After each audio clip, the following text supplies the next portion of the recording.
ফের শিরোনামে মালদহের তৃণমূল সভাপতি আব্দুর রহিম বক্সি। এবার বিস্ফোরক মন্তব্যের জন্য মুখে লাগাম টানলেন শাসক নেতা। বিজেপি বিধায়কের গলায় অ্যাসিড ঢালার নিদান থেকে ভোল বদল বক্সির। দলের এক কর্মসূচিতে যোগ দিতে গিয়ে সংবাদ মাধ্যমের মুখোমুখি হয়ে বিষয়টি স্পষ্ট করেন তিনি। আগেই তার এই তালিবানি মন্তব্যকে ঘিরে রাজনীতিতে তোলপাড় হয়েছিল। অনুমান হয়তো দলের শীর্ষ নেতৃত্বেরই নির্দেশে মূলত নিজের মন্তব্যে নিয়ন্ত্রণে এনেছেন বক্সি। অপরদিকে বিষয়টিকে কেন্দ্র করে বিরোধীরাও তীব্র কটাক্ষ করছে। ইতিমধ্যেই শুরু হয়েছে রাজনৈতিক চাপানোতর। এর জেরে বঙ্গ রাজনীতিতে বিতর্কিত বক্সির নাম আবারও আলোচনার কেন্দ্রে।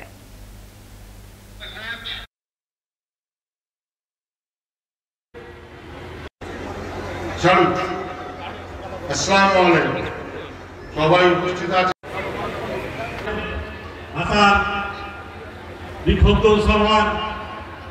পুরানোর কথা পুনরাবৃত্তি আমি করতে চাই না। কোথাও যদি আমি কোনো কিছু বলে থাকি যেটা প্রয়োজন নেই, সে কথা আমি উদ্যোগ করে নিয়েছি বহুদিন আগে। কিন্তু দৌড়ানো হবে তাদেরকে যারা পশ্চিমবঙ্গটাকে অশান্ত করার চেষ্টা করছে। আর আমি জিতানোর কে আছি? পশ্চিমবঙ্গে ক্ষমতা আনার আমি কে আছি? 2011 সাল থেকে আজ পর্যন্ত পশ্চিমবঙ্গের মানুষ মমতা ব্যানার্জিকে সমর্থন করছেন, তৃণমূলকে সমর্থন করছেন। তৃণমূলকে মানুষ 2026 সালেও ব্যাপক সংখ্যাগরিষ্ঠতা নিয়ে ক্ষমতায় নিয়ে আসবেন।